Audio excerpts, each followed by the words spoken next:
All right, so once again, discussing patch structure. You know, a lot of Class A surfacing people, what they will do is just simply look at the surface layout or the patch structure of an object, and they'll determine if they think that the surface data is good or bad based on that layout. If the layout looks strange and not typical of what a Class A layout would look like, it really attracts a Class A person's attention, and they wonder how continuity is gained and how things work. So I look at this scan data, and I immediately start coming up in my mind with ways to approximate this shape. Okay. Now other people do the same thing. So I just want to point out a couple differences of maybe. So let's say this is a version that someone comes up with. Okay, so they lay it out like this. I immediately see this model and I think, okay, looks pretty good, looks pretty good. This immediately attracts my attention because how did they keep this edge, right? How did they make that an edge and then get this, and that with the four sides? You would have some really skewed CVs in here.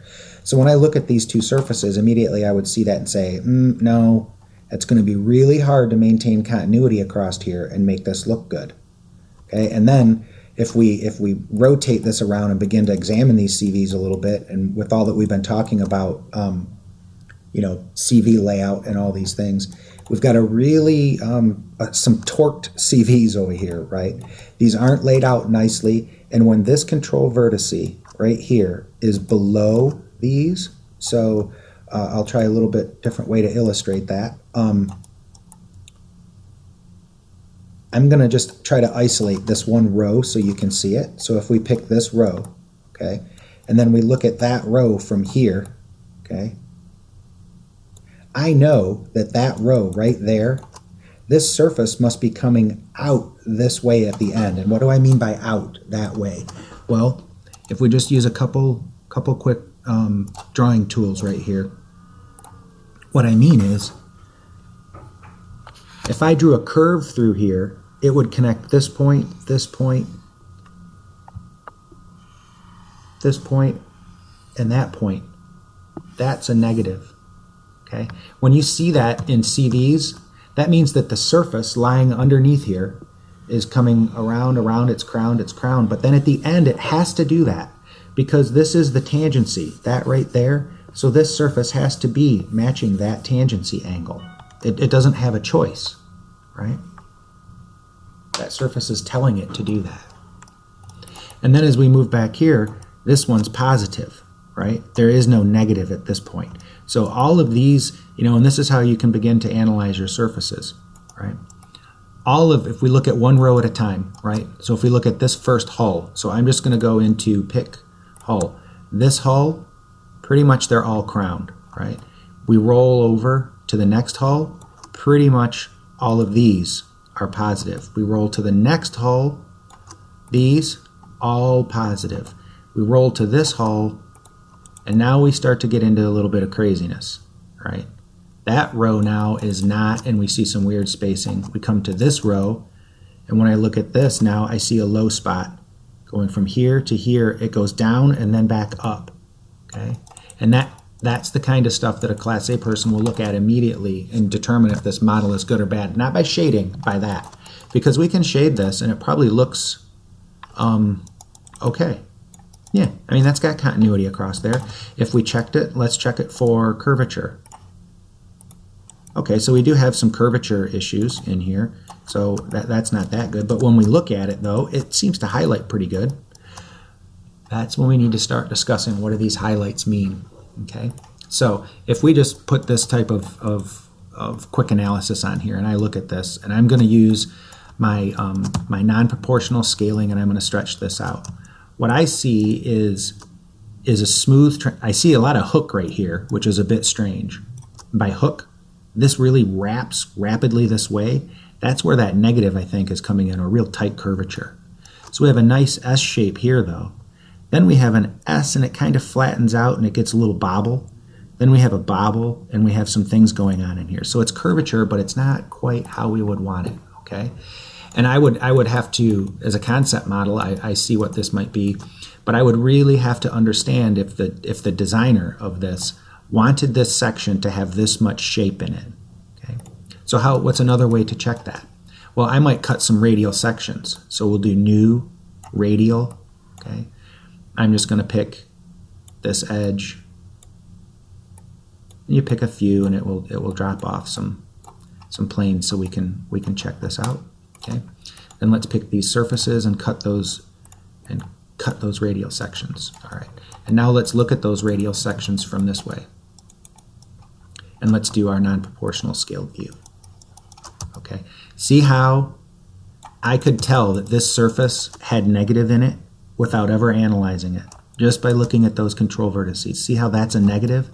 Now, I see this as positive. Okay. I see this up here as positive, but all of a sudden it's got negative. That's not typically how forms would develop, right? You don't just have a little negative appear in the middle of space. So I think that in my perspective, that's just a little mistake in the surface from trying to be fast, okay, from trying to quickly surface this. So what's another way to look at this? Well, I really like the way this person laid the back out. Okay, you've got a surface right here.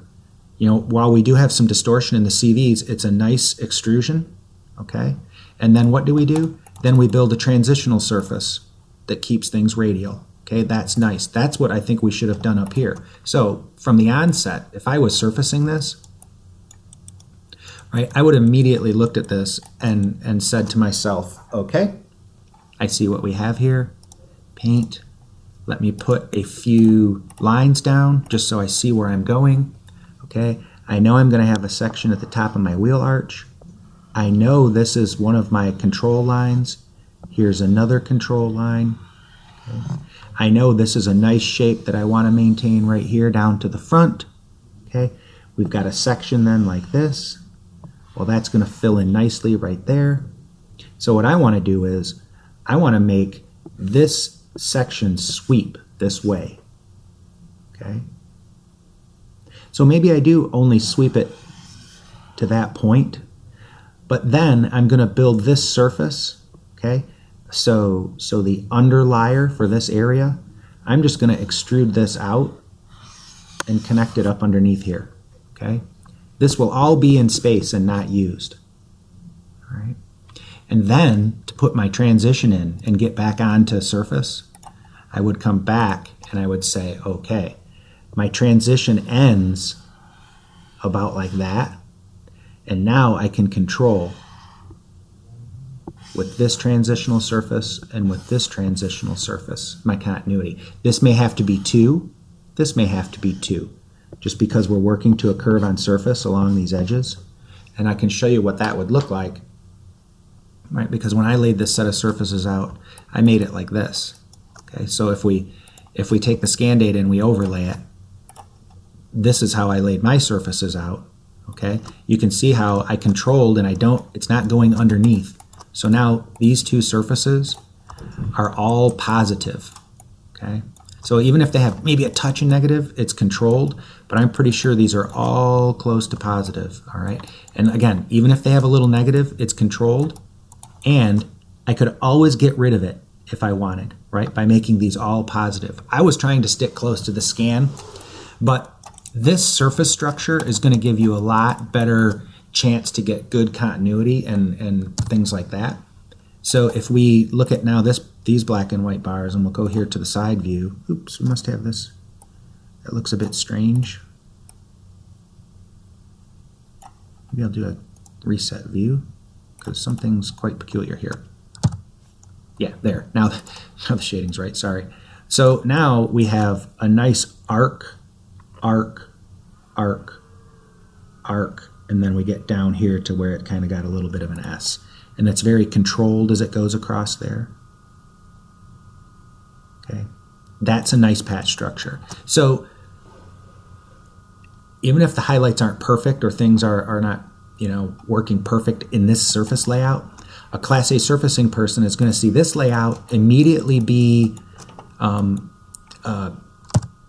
be attracted or want to investigate this and see how this worked. And if you surfaced it simply like this, they would say, oh, this is probably okay, I can work with this, I can modify it. All right, so let's have a go at trying to re-topologize this, and I'll show you some tools for doing that, okay?